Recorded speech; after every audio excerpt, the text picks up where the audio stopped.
మనందరికి కళ్ళు ఉన్నాయి. ఏమండి, కళ్ళు ఉన్నాయా? ఉన్నాయా లేవా? మనకి ఉన్నాయా? కళ్ళు ఏం చేస్తా చెప్పండి. కన్ను చేసే మొదటి పని ఏంటి? కన్ను ఎందుకు, ఒక పర్పస్ ఉంది కదా దేవుడు ఇచ్చాడంటే కన్ను చూడటానికి. నిజానికి కళ్ళే లేవనుకోండి, మనిషికి కళ్ళే లేవనుకోండి, ఏం జరుగుతుంది అనుకుంటున్నారు మీరు?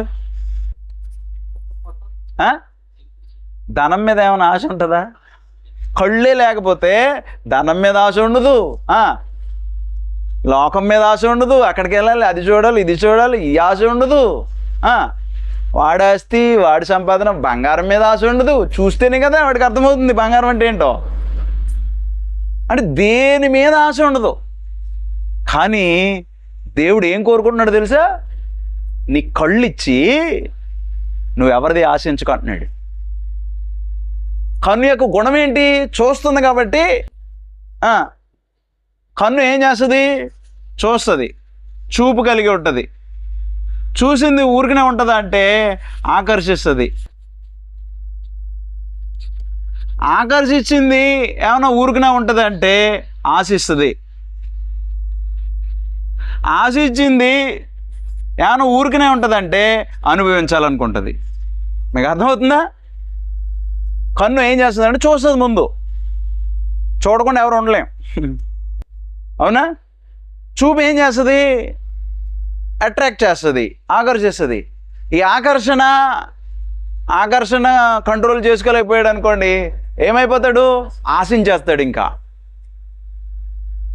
ఆ తర్వాత దాన్ని అది ఎలా ఉంటుంది? అనుభవించాలనుకుంటాడు. టోటల్గా ఏమైపోతాడు? పాపం చేసిన వాడు అయిపోతాడు. నిజానికి ఏదైనా తోటలో జరిగింది అదే. అర్థమవుతుందా? ఏదైనా తోటలో జరిగింది ఏంటి? దేవుడు ఏమిచ్చాడు? ఆదాము అవ్వలకి కళ్ళు ఇచ్చాడు. కళ్ళు ఇచ్చి ఎదురుకోకుండా ఏం పెట్టాడు? మంచి చెడలు తెలివితేటలు ఇచ్చే వృక్ష ఫలాన్ని పెట్టాడు. అది ఎలా ఉందంట? చూపునకు రమ్యముగా ఉందంట. చూపునకు ఎప్పుడైతే రమ్యముగా ఉందో ఏం చేస్తుంది?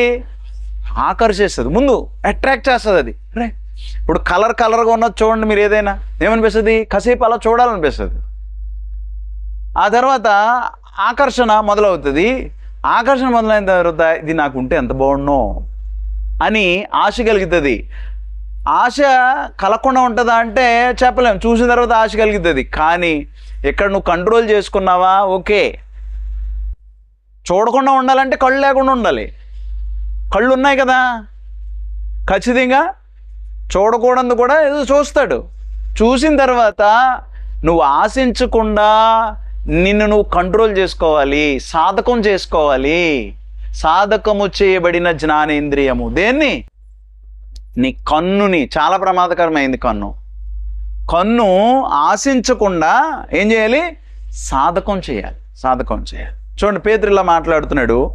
1 పేతురు 2వ అధ్యాయం 3వ వచనంలో, దేవుని పిల్లలమైనటువంటి మనము కోరుకోవాలి. దేన్ని కోరుకోవాలి?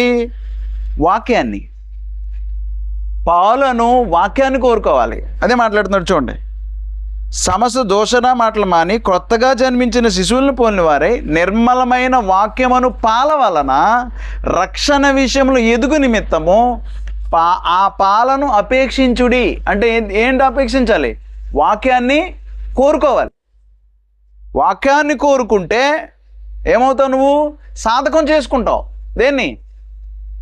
నీ జ్ఞానేంద్రియములను సాధకం చేసుకున్నటువంటి వాడే అవుతావు. మత్తయి సువార్త 5వ అధ్యాయము 27వ వచనం. మత్తయి సువార్త, వ్యభిచారము చేయవద్దని చెప్పబడిన మాట మీరు విన్నారు కదా.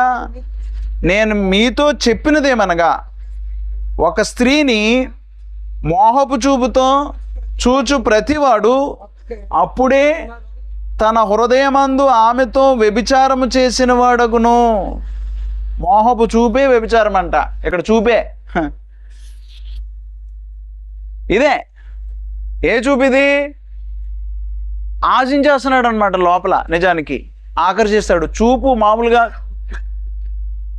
ఒకరినొకరు చూడడం, అలా చూసి విడిచిపెట్టడం వేరే. ఇక్కడ ఏమన్నాడు? ఏ చూపు అన్నాడు? మోహపు చూపు. ఏ చూపు ఇది? మోహపు చూపు. చాలా ప్రమాదకరం. మీరు మోహపు చూపు అంటే ఇంకా అలాగే చూస్తాడు. అలాగే ఒక స్త్రీని లేకపోతే ఒక కన్యకను లేదా ఒక ఆమెను కళ్ళు ఆర్పకుండా చూసి, అంటే ఏ చూపు అది? మోహపు చూపు. ఒక స్త్రీని మోహపు చూపు చూచువాడు అప్పుడే తన హృదయంలో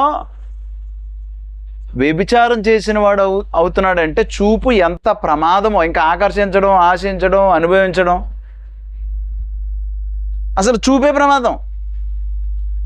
అందువల్ల నా చూపును మనం కంట్రోల్ చేసుకోవాల్సినటువంటి అవసరం ఉంది దేవుని పిల్లంగా. యేసుక్రీస్తు వారు చెప్పిన మాట ఇది.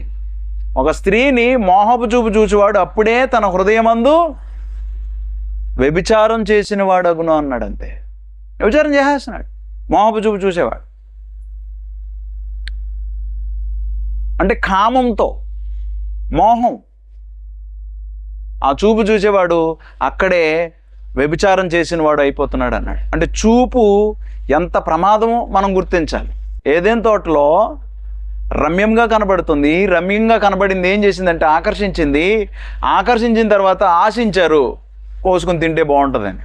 ఆకర్షించడం వేరే, ఆకర్షించడం ఏంటి? రమ్యంగా ఉంది కాబట్టి ఇంకా అలా చూడాలనిపిస్తుంది. చూసిన తర్వాత ఏం చేసింది? అవ్వ ఆశించింది, దాన్ని తింటే ఎంత బాగుంటుందో. ఆశించడంతో అక్కడితో ఆగిపోవాలి, ఆశించడంలో కూడా ఆగిపోవాలా. ఏం చేసింది? దాన్ని అనుభవించాలి, దాని టేస్ట్ ఎలా ఉంటుందో. అందులో చూపు ఎంత ప్రమాదానికి, పాపం చేసేటట్లు తీసుకెళ్ళిపోయింది చివరికి. ఎవరిని? అవ్వ. ఆ తర్వాత ఆదాము కూడా పాపం చేసిన వాడు అయిపోయాడు. అంటే చూపు చాలా ప్రమాదం అనేది మనం గుర్తుపెట్టుకోవాల్సినటువంటి అవసరం ఉంది. మన కన్నులు దేన్ని ఆశిస్తున్నాయి? మన కన్నులు దేన్ని ఆశిస్తున్నాయి? ద్వితీయోపదేశకాండం 5వ అధ్యాయము 21వ వచనం. నీ పొరుగువాని భార్యను ఆశింపకూడదు. నీ పొరుగువాని ఇంటినైనను, వాని పొలమునైనను, వాని దాసునినైనను, వాని దాసినైనను, వాని ఎద్దునైనను, వాని గాడిదనైనను, నీ పొరుగువాని దగ్గు దేనినైనను ఆశింపకూడదు. ఆశిస్తే దొంగతనం చేస్తావేమో కావాలని, ఆశిస్తే నీ ఇంటికి తీసి తెచ్చేసుకుంటావేమో, ఆశిస్తే భయంకరమైన పాపం చేస్తావేమో. ఈనాడు భయంకరమైన పరిస్థితులు ఉన్నాయి లోకంలో. ఏమది? వ్యభిచారం కానీ, జారత్వం కానీ, కిడ్నాపింగ్ కానీ, ఆశించి ఇవన్నీ జరుగుతున్నాయి లోకంలో. ఆ ఆశ లేకపోవడం అంటే నిజంగా కళ్ళు లేవనుకోవాడు ఏ కార్యక్రమం చేయలేడు. దేవుడు కళ్ళు ఇచ్చి నీకు నాకు చెప్తుంది ఒకటే, నువ్వు అసలు ఆశించుకో. దేన్ని ఆశించుకో? నీ పొరుగు వాడి దగ్గర దేన్ని ఆశించుకో. అందువల్ల కన్ను సాధకం చేయాలి. సాధకం చేయడం అంటే దాన్ని ప్రాక్టీస్లో పెట్టాలి. ఎలాగ ప్రాక్టీస్లో పెట్టాలి? వాక్యానుసారమైన ప్రాక్టీస్లో నువ్వు పెట్టాల్సినటువంటి అవసరం ఉంది. అందుకే యోబు ఏం చేసుకున్నాడంట? 31వ అధ్యాయంలో చూడండి, ఒకసారి చదవండి. 31వ అధ్యాయం 1వ వచనం. యోబు ఏం చేసుకున్నాడంట చూడండి. నేను నా కన్నులతో నిబంధన చేసుకుంటుని, కన్యకను నేను ఎలాగూ చూచుదును. మోహపు చూపుతో నేను ఎలా చూస్తాను?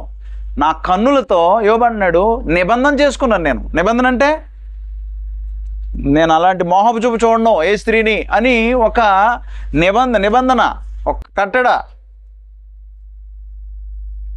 ఒక నిబంధన చేసుకున్నాడు. నిబంధన చేసుకోవడం అనేది చాలా ప్రాముఖ్యమైనది. మన కళ్ళు ఏం చూస్తున్నాయి అనేది చాలా ప్రాముఖ్యం. దాంట్లో మోహం కలుగుతుందా? మోహపు చూపు ఏమైనా వస్తుందా? లేకపోతే ఆశిస్తూ ఉన్నావా? ఇవన్నీ కూడా మనం ఆలోచన చేయాల్సినటువంటి అవసరం ఉంది. యోబు అయితే తన కన్నులతో నిబంధన చేసుకున్నాడు, పరాయి స్త్రీని నేను మోహపు చూపుతో చూడను నిబంధన చేసుకున్నాడు. ఇలాంటి కన్నులు మనకు అవసరం నిజాన్ని సాధకం చేసుకోవాలి. పేతురు రాసిన 2వ పత్రిక 2వ అధ్యాయము 14వ వచనం. వ్యభిచారిణిని చూచి ఆశించుచు కన్నులు గలవారును. అదనమాట. తర్వాత చదివండి. అస్థిరులైన వారు వారి మనసులను మరుల కొల్పుచు లోభత్వమందు సాధకము చేయబడిన హృదయము గలవారును శాపగ్రస్తులనయ్యుండి. ఒకరి విషయాలు మాట్లాడేశారు. వ్యభిచారిణిని చూచి ఆశించుచు పాపము మానలేని కన్నులు గలవారును. చాలామంది ఉంటారు, కన్నుల ద్వారా పాపం జరుగుతుందేమో. నీ హృదయంలో మోహపు చూపు ద్వారా అప్పుడే వ్యభిచారం చేస్తున్నావేమో. జాగ్రత్త సుమి. నీ కన్నులు ఆశ భయంకరమైనటువంటి కార్యక్రమానికి దారితీస్తుంది. పాత నిబంధనల పరిస్థితి ఎలా ఉంటుందంటే, ఒక ఆమెతో శరీరంతో కలిస్తే, దగ్గరికి వెళ్ళి శరీరంతో కలిస్తే వాడు వ్యభిచారం చేసినట్లు. కొత్త నిబంధన పరిస్థితి అలా కాదు. నీ హృదయంలో మోహపు చూపు చూస్తే చాలు, నీ హృదయంలో ఏం చేసినట్టు? నువ్వు వ్యభిచారం చేసినట్లు. అంత భయంకరమైనటువంటి పరిస్థితులు ఉన్నాయి. అందువల్ల వ్యభిచారి హృదయంలో నువ్వు మోహపు చూపు చూస్తూ ఉంటే హృదయంలో వ్యభిచారం చేస్తున్నావు కాబట్టి ఏమవుతున్నావు? వ్యభిచారం అయిపోతున్నావు. ఎఫెసీ పత్రిక 5వ అధ్యాయము 5వ వచనం. వ్యభిచారి అయినను అపవిత్రుడైనను లోబి అయినను క్రీస్తు యొక్కయు దేవుని యొక్కయు రాజ్యమునకు హక్కుదారుడు కాడను సంగతి మీకు నిశ్చయముగా తెలియను. దేవుని రాజ్యమునకు హక్కుదారుడు కాడంట. ఎవరు? జాతి వినాలి. దేవుని రాజ్యానికి హక్కుదారుడు కాని ఎవరు? వ్యభిచారి. అందువలన ఎంత భయంకరమైన పరిస్థితితో ఆలోచన చేయండి. మన చూపు, మన మోహపు చూపు మనల్ని ఏం చేస్తుందో రేపొద్దున ఆలోచన చేయండి. మనందరికీ ఒక ఆయన తెలుసు. ఎవరైనా? సొలొమోను ఏం చేశాడంట చూడండి ఒక్కసారి. ప్రసంగి 2వ అధ్యాయము 9-10 వచనాల్లో ఉన్నాయి. ప్రసంగి 2వ అధ్యాయం, అందరూ తీయండి జాగ్రత్తగా చూడండి. 2వ అధ్యాయము 9-10 వచనాలు. నాకు ముందు యెరూషలేమునందున్న వారందరికంటేను నేను ఘనుడనై అభివృద్ధి నొంది తిని, నా జ్ఞానము నన్ను విడిచిపోలేదు. జాగ్రత్తగా స్లోగా చదువుతాం ఇక్కడ. నా కన్నులు ఆశించిన వాటిలో దేనిని అవి చూడకుండా ఎంత పొరపాటు చేశాడు చూడండి. పొరపాటు చేశాడు లేదా? ఏం పొరపాటు చేశాడు? మళ్ళీ చదువుతున్నా చూడండి 10వ వచనం. నా కన్నులు ఆశించిన వాటిలో దేనిని చూడకుండా నేను అభ్యంతరము చేయలేదు. అంటే కంటికి ఏమి చూడకూడదు, ఎందుకు ఆశ కలుగుతుంది అని అనుకోలేదన్నమాట. చూస్తూనే ఉన్నాడు. ఇంకా అర్థమవుతుందా? చూసి ఏం చేశాడు చూడండి. అభ్యంతరము చేయలేదు, మరియు నా హృదయము నా పనులన్నిటిని బట్టి సంతోషింపగా సంతోషకరమైనది ఏది అనుభవించకుండా నేను నా హృదయమును నిర్బంధింపలేదు. ఇదే నా పనులన్నిటి వలన నాకు దొరికిన భాగ్యము. ఇదే భయంకరమైనటువంటి పరిస్థితికి ఆయన్ని తీసుకుని వెళ్ళిపోయింది. ఏం చేశాడు?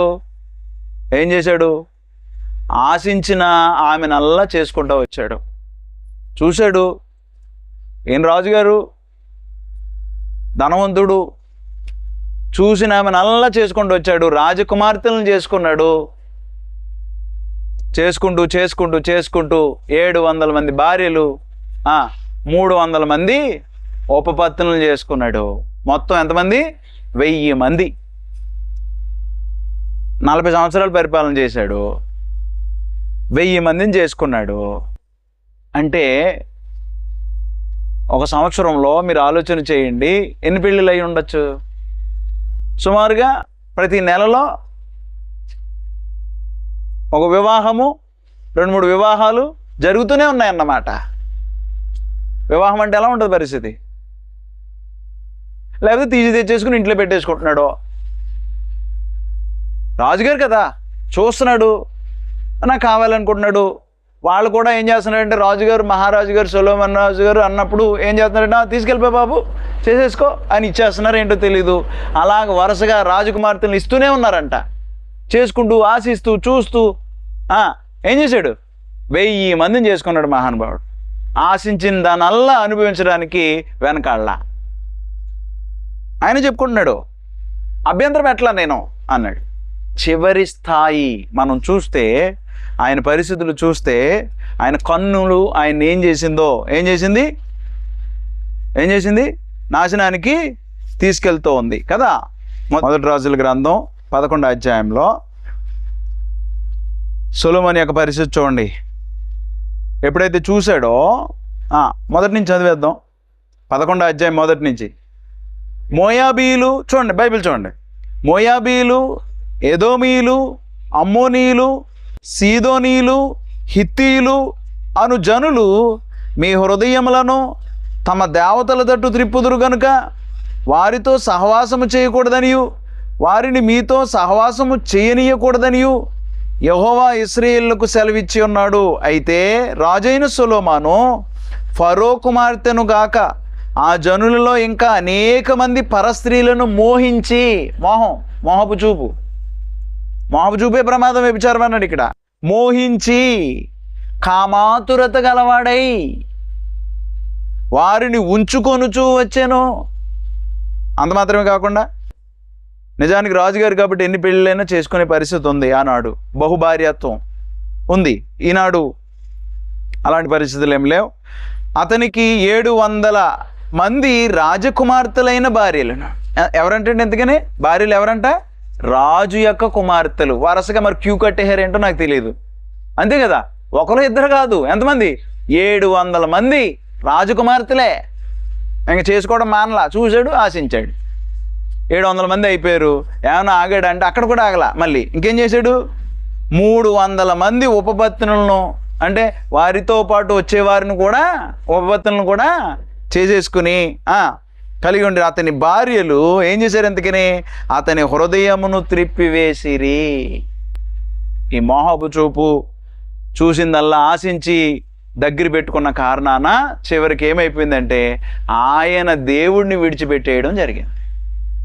దేవుడిని విడిచిపెట్టేసి విగ్రహారాధికుడు అయిపోయినటువంటి పరిస్థితి మనం చూస్తూ ఉన్నాం. దేవుడు హెచ్చరించినా సరే నా భార్యల మాట నేను వింటా అన్న స్థాయికి వెళ్ళిపోయాడు.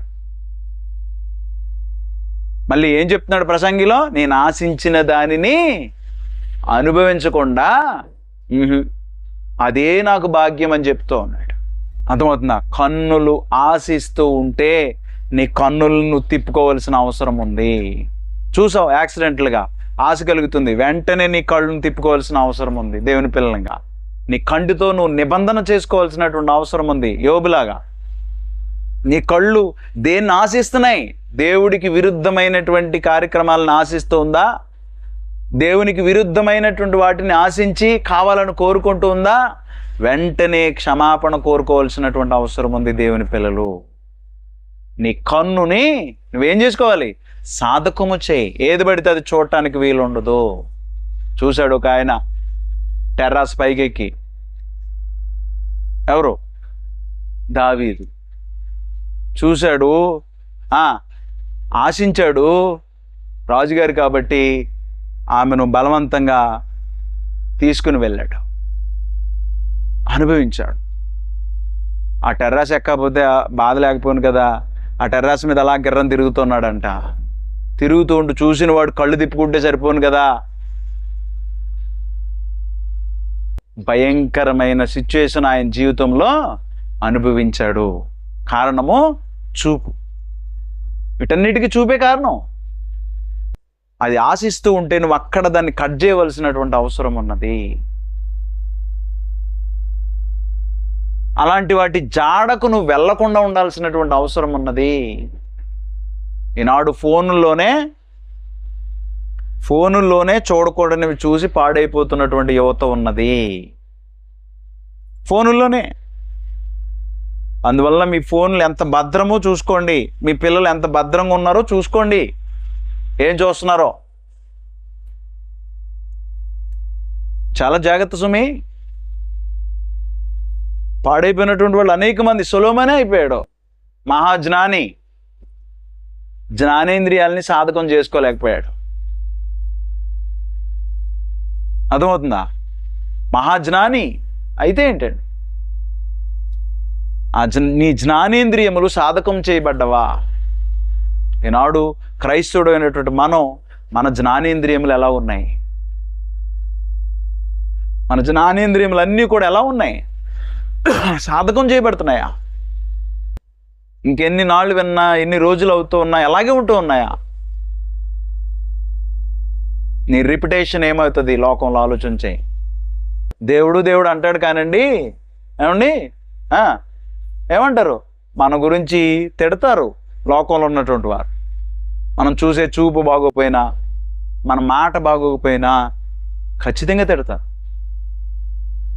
ఎవరినైనా చూస్తే నీ చెల్లింది కనబట్లా, దాంట్లో ఎవరైనా చూస్తే నీ కూతురు ఎందుకు కనబట్లా, ఎవరినైనా చూస్తే నీ అమ్మ ఎందుకు కనబట్లా, నీ కోరిక కలుగుతుంది అని తెలిసినటువంటి తండ్రి ఏం చేశాడంటే వివాహం చేసుకోమన్నాడు.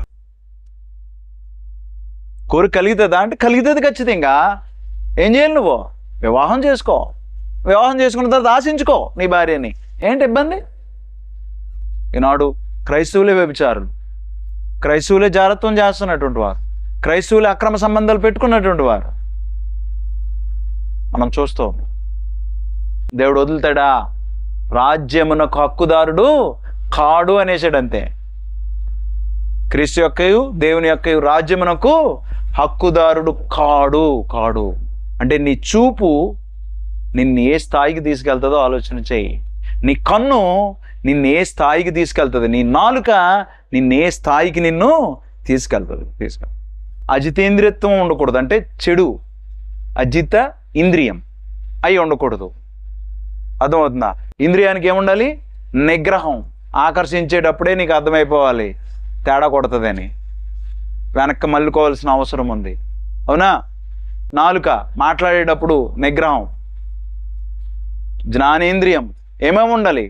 సాధకం చేయబడిన పరిస్థితులు కలిగి ఉంటే, ఈ సాధకం చేయబడటం కూడా ఎలాగంటే వాక్యము ద్వారా, దేవుని మాటల ద్వారానే, దేవుని అందరి భయముతోనే, దేవుని అందరి విశ్వాసంతోనే మన జ్ఞానేంద్రియములను సాధకం చేసుకుందాం. లేకపోతే మీకు పద్దాగా చెప్తూ ఉన్నా, మన గమ్యస్థానం మారిపోతుంది. పరలోకం వెళ్దాం అనుకుంటావు, గమ్యస్థానం అక్కడ చివరికి వెళ్ళే చోటుకి ఏం కనపడదు? పరలోకం కనపడదు. ఏం కనపడుతుంది? నరకం కనపడుతుంది. గమ్యస్థానం మారిపోద్ది. అవసరమా? భూమి మీద ఉండగానే ఏం చేద్దాం? మన కన్నుని జాగ్రత్త పెట్టుకుందాం, మన నాలుకని జాగ్రత్త పెట్టుకుందాం, మన చెవిని జాగ్రత్త పెట్టుకుందాం.